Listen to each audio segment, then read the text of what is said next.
پھر کون ہے یہ گیروے رنگ کے کپڑے میں ملبوس وہ دجال دجل کرنے والے، وہ جانوروں جیسے سلوک کرنے والے؟ کہ اگر کوئی دھارمک ہے، اگر کوئی کسی کا نام مولانا کلیم صاحب ہے، اگر کسی کا نام ڈاکٹر ذاکر نائک ہے، اگر کسی کا نام عبداللہ سالم ہے، اگر کسی کا نام مولانا ارشد ہے، اگر کسی کا نام مولانا محمود ہے، اگر کسی کا نام ثناء اللہ ہے، اگر کسی کا نام عطاء الرحمان ہے، تو اس کا مطلب آپ ان کی داڑھی کو دیکھ کر، آپ ان کی ٹوپی کو دیکھ کر آپ ان کو ٹارگیٹ کرو گے، آپ ان کو ٹولریٹ کرو گے، آپ ان کے اوپر شریعہ قانون والے کہو گے۔ شریعہ قانون کا کیا مطلب ہے؟ شریعہ قانون کا مطلب ہے نماز کی پابندی کرنا۔ شریعہ قانون کا مطلب کیا ہے؟ سماج سے برائیوں کو ختم کرنا۔ شریعہ قانون کا مطلب کیا ہے؟ کہ ناجائز قبضہ نہ کرنا۔ شریعہ قانون کا مطلب کیا ہے؟ پابندی کے ساتھ اللہ تبارک و تعالیٰ کے فرمان کو اپنی زندگی کے اندر ادا کرنا۔ شریعہ قانون اسی کو بولتے ہیں۔ شریعہ قانون کوئی لاٹھی نہیں، وہ کوئی ڈنڈا نہیں، وہ کوئی تلوار نہیں ہے کہ زبردستی کسی کے کندھے پر رکھا جائے اور کہا جائے کہ تم شریعہ قانون کو مانو۔ شریعہ قانون کا مطلب محمد الرسول اللہ کے اطوار کے مطابق، ان کے افعال کے مطابق، ان کے اقوال کو اپنی زندگی کے اندر ڈھال لو اور ان کی طریقے کے مطابق زندگی گزارو۔ اس کو بولتے ہیں شریعہ قانون۔ شریعہ قانون کا مطلب یہ نہیں ہے کہ عورتوں کو بے پردہ کر دو۔ شریعہ قانون کا یہ مطلب نہیں ہے کہ کسی کی ناجائز پراپرٹی کو قبضہ کر لو۔ منع کرتا ہے اسلام، لَتُؤَدَّنَّ الْحُقُوقَ إِلَىٰ أَهْلِهَا۔ اگر کوئی کسی کی پراپرٹی کو ڈیمیج کرتا ہے یا کسی کے حق کو مارتا ہے تو اللہ کے نبی علیہ السلام کا فرمان ہے کہ کل قیامت میں وہ انسان کھڑا کر دیا جائے گا۔ جس کا حق لوٹا ہے اس کے گناہ اس کے سر پر ڈالے جائیں گے، اس کی نیکیاں اس کو دی جائے گی۔ فَالْيَوْمَ لَا تُظْلَمُ نَفْسٌ شَيْئًا، کسی کے اوپر ظلم و زیادتی نہیں کی جائے گی۔ میڈیا، کچھ میڈیا والے شریعہ قانون والے ہیں، یہ مدرسے والے شریعہ قانون والے۔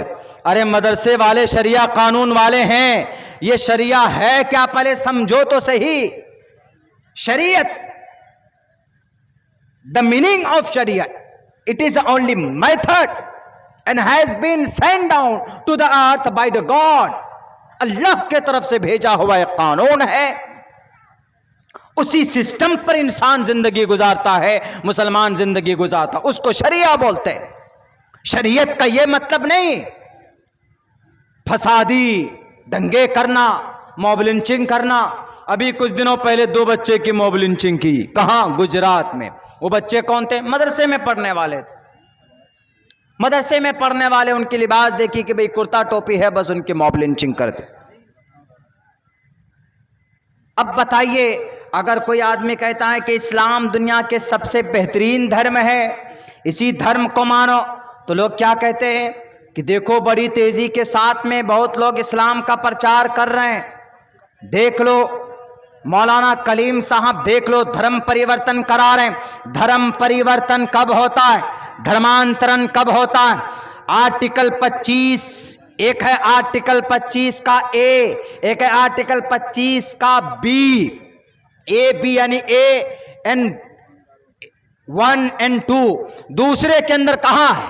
آرٹیکل 25 کے دوسرے والے لائن میں کہا اگر کوئی آدمی لالچ دے کر اسلام قبول کرواتا ہے، اگر کوئی آدمی دباؤ ڈال کر اسلام مذہب اس کا دھرمانترن کراتا ہے، دھرم پریورتن کراتا ہے، تو وہ جرم ہے، وہ قانون کے نظر میں جرم ہے، اس کو سزا دی جائے گی۔ جو آدمی ایسا کر رہا ہے وہ سزا کا حقدار ہے۔ لیکن بتا دیجئے، ہمارے اس ملک میں ڈاکٹر صاحب آئے، doctor Zakir Naik is openly challenged and to convey the message of Islam to the disbeliever and dispagans، ان کے سامنے رکھتے تھے کیا؟ صاف لفظوں میں، کلیئر لفظوں میں۔ کسی پر کوئی دباؤ ہوتا تھا؟ نہیں ہوتا تھا۔ مولانا کلیم صاحب بھی کہتے تھے کہ بھائیو تمہیں مرنا ہے، تمہیں ایشور کے پاس جانا ہے، تمہاری باڈی ختم ہو جائے گی, تمہیں کیے کا حساب دینا ہے. اسی لیے آخرت کی تیاری کرو. آخرت کا یہ منظر ہوگا, قیامت آئے گی, قیامت قائم ہوگی, قیامت آئے گی, تمہیں مرنا ہے, تمہیں اللہ کے پاس جانا ہے. یہ دنیا کے اندر بے جان چیزوں کی پوجا نہ کرو, شراب مت پیو, جھوٹ مت بولو, جھوٹ مت بولو, جھوٹ کے ست سے چھان کر بات بولو, ست سے چھان کر بات بولو, جھوٹ مت بولو, سچی بات بولو. یہی باتیں وہ کرتے تھے لوگوں کے سامنے. اب بتائیے, امن اور شانتی کا پیغام دے رہے ہیں, اور وہ کیا کہہ رہے ہیں کہ دھرمانتر کرایا مولانا کلیم صاحب نے لاکھوں کروڑوں لوگوں کا. ایک بھی ثبوت دکھا دو, ایک بھی مثال سامنے لا کر پیش کر دیا جائے کہ مولانا کلیم صاحب نے یا ڈاکٹر ذاکر نائک نے یا مولانا بلال صاحب نے یا ہمارے جو بھی اکابرین اس تعلق سے اسلام کے صحیح طریقے کو, میتھڈ کو لوگوں کے سامنے رکھا ہے. رکھنے کا ہم کو حق ہے. اگر کسی پر ظلم زیادتی کی گئی ہو تو ان کے ہاتھ میں ہتھکڑی لگائیے, آپ منع نہیں ہے. لیکن صرف اتر پردیش کی کرسی جیتنے کے لیے, آپ اپنے ودھایکوں کو جتانے کے لیے, الیکشن میں کامیابی حاصل کرنے کے لیے اگر غلط خبریں چھاپو گے, غلط خبریں چھاپو گے, اگر غلط طریقے سے معصوم لوگوں کے ہاتھ میں ہتھکڑی ڈال کر جیل میں ڈالو گے تو تم کو ایشور کبھی معاف نہیں کرے گا, بھارت کی جنتا کبھی معاف نہیں کرے گی. میرے بھائیو, کیا غلطی کیا گناہ تھا مولانا کلیم الدین صدیقی صاحب کا؟ وہ تو یہی کہتے تھے نا, لا الہ الا اللہ, جو پیغام محمد رسول اللہ کا تھا, قولوا لا الہ الا اللہ تفلحوا. اے لوگوں کہو لا الہ الا اللہ, کامیاب ہو جاؤ گے. یا ایھا الناس, اے لوگوں میں تمہارے بیچ آیا ہوں. زبردستی تو نہیں کی تھی طائف کے میدان میں محمد رسول اللہ نے, زبردستی تو نہیں کی گئی تھی عمر فاروق کو, زبردستی تو نہیں کی تھی عثمان ذی النورین کو, زبردستی کلمہ نہیں پڑھایا تھا حضرت علی کو. محمد رسول اللہ کے جب آپ کے وفات کا وقت ہے تو ہزاروں کی تعداد میں صحابہ کرام ہے, کسی کو مجبور کیا کلمہ پڑھنے پر؟ نکلو بلوں سے, نکالو اپنے دماغ کے بھوسوں کو باہر, اپنی زبان میں میرے نوجوانوں طاقت پیدا کرو. اتر پردیش میں مسلمانوں پر ظلم زیادتی, مائنورٹیز پر زیادتی, گجرات میں مائنورٹیز پر زیادتی ہے, ہمارے بچوں پر زیادتی ہو رہی ہے دھرم کے نام پر. اگر دھرم پاپ ہے تو پوچھو شری کرشن جی سے, اگر دھرم پاپ ہے تو پوچھو دھرت راشٹر سے, جنہوں نے مہا بھارت کے میدان میں سنجو سے کہا کہ دھرم راشٹر کروچھیترے, صاف لفظوں میں کہا کہ دھرم راشٹر کروچھیترے. کروچھیتر کے میدان میں جو دھارمک لوگ ہیں, جو دھرم کو مانتے ہیں, دھرم کے سینا ہیں, ذرا مجھے بتاؤ اے سنجو, ہمارے مہا بھارت کے میدان میں کیا کیا ہو رہا میں جاننا چاہتا ہوں. پوچھا جائے شری کرشن جی سے, کیا سر, کیا گرو جی, کیا مہاتما پروش جی, کیا دھارمک بننا گناہ ہے؟ کیا مذہب کے رنگ میں رنگنا پاپ ہے؟ کیا داڑھی رکھنا پاپ ہے؟ کیا ٹوپی رکھنا پاپ ہے؟ کیا قرآن کریم ہاتھ میں لینا گناہ ہے؟ کیا اللہ اکبر اذان دینا پاپ ہے, جرم ہے؟ اگر اذان دینا پاپ یا جرم ہے تو کیوں کہا ماترمان پترمان پتامان چرترمان, کیوں کہا ویدات کے اندر, دھرم شاستروں کے اندر؟ لیکن نہیں جناب, آپ اور سب جانتے ہیں کہ مولانا کلیم الدین صاحب کو گرفتار کر کے جیل بھیج دیا تاکہ یہ پتا چلے کہ واہ واہ بہت اچھا کام کیے. مولانا کلیم صاحب کو اندر کر دیا. دیکھو, یہی موجودہ سرکار طاقت بنا سکتی ہے, موجودہ سرکار ہمارے دھرم کو بچا سکتی. تمہارے کون سے دھرم ہے بھائی؟ اور تمہارا دھرم خطرے میں تھا ہی کب؟ سن 2014 سے کرسی پر فسطائی طاقت بیٹھے تو کہہ رہے کہ ہندو دھرم خطرے میں ہے, ہندو دھرم خطرے میں. 600 سال 800 سال تک یہاں پر مسلم امپیرر کی حکومت رہی, 600-700 سال تک کبھی خطرے میں نہیں پڑی. اس وقت میں ہمارے بھارت کے جو نون مسلم بھائی تھے, ہمارے ہندوستان کے اندر جو غیر مسلم بھائی تھے, جو آدیواسی تھے, جو دلت تھے, اس وقت میں جو یہاں رہتے تھے، جو کرسچن تھے، جو جین تھے، جو بودھ تھے، کسی کا دھرم خطرے میں نہیں پڑا۔ اب سن 2014 سے کرسی پر آئے کچھ لال بجکر لوگ اور لوگوں کو بے وقوف بنانا شروع کر دیا ہے، ہندو بھائیوں تمہارا ہندو دھرم خطرے میں ہے۔ کیا ہندو دھرم کوئی پراپرٹی کے لوٹ کر بھاگنے والے ہیں؟ کوئی کون لوٹ کر بھاگنے والا؟ لوٹ کر تو تمہارے یار دوست بھاگ رہے ہیں اس دیش کو۔ مولانا کلیم صاحب کا کوئی گناہ نہیں تو فوراً ارسٹنگ ہو جاتی، اور تمہارے لکھیم پور میں کسان کو کچلنے والے منتری جی کے بیٹے 9 انسانوں کی ہتیا کرتا اپنی گاڑیوں میں، ان کے ہاتھ میں ہتکڑی نہیں ڈلتی ہے، 5 دن بعد ان کو اریسٹ کیا جاتا ہے۔ مولانا کلیم صاحب کا کوئی گناہ نہیں، ان کو بیچارے کو جوڈیشل کسٹڈی میں ڈال دیتے، اور منتری جی کے بیٹے کسانوں کو رون دے، کیونکہ منتری جی کے بیٹے ہیں وہ، ان کے لیے قانون ویوستھا شاید الگ ہے، لیکن نہیں، بھارت کا سمویدھان، بھارت کے آرٹیکل کا 14 نمبر کہتا اکوالٹی بیفور لا۔ منتری کا بیٹا ہو کہ ایک چائے بیچنے والے کا بیٹا ہو، اکوالٹی بیفور لا، سب کے سب برابر ہے۔ لیکن کرپٹ لوگ کرسی پر بیٹھ کر اپنی طاقت کا ناجائز استعمال کرتے اور دھرم کو لڑانے کے لیے استعمال کرتے۔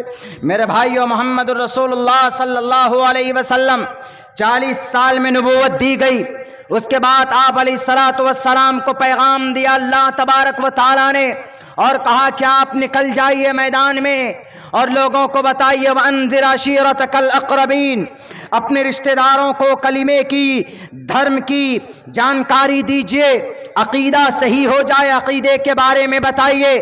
محمد رسول اللہ نکلے میدان میں، آپ علیہ السلام نے لوگوں کو اللہ کی وحدانیت سامنے رکھی تو چاروں طرف سے الغار ہونا شروع ہو گیا۔ کبھی کبھی آپ کو مکہ المکرمہ کے صحن میں آپ جب عبادت کرنے پہنچتے تھے تو آپ کے گردن پر اوجڑی ڈال دی جاتی تھی، کبھی کبھی آپ کے گردن میں کپڑے ڈال کر ایسے گھمایا جاتا تھا، اور کبھی تو ابو جہل آپ کے سر کے اوپر اینٹ یا پتھر مار کر لہولہان کر دیتے تھے۔ میرے بھائیوں، میرے ساتھیوں، بتائیں دنیا کے اندر کوئی ایسا مہاپرش ہو جنہوں نے پھر بھی اتنے ظلم برداشت کر کے، اتنی ساری پریشانیاں برداشت کر کے، اتنے سارے تکلیفوں کا سہن کر کے انہوں نے ان کے حق میں دعائیں کی کہ اللہ ان قوموں کو ہدایت دے دے، اللہ ان کو سمجھداری دے دے۔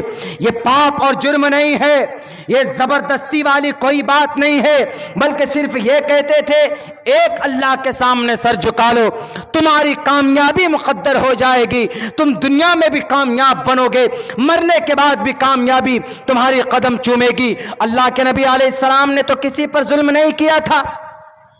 کچھ لوگ کہتے نہیں جناب محمد رسول اللہ نے تو 23 جنگیں لڑی، 23 غزوات میں آپ شامل ہوئے، آپ کے پاس 9 تلوار تھی۔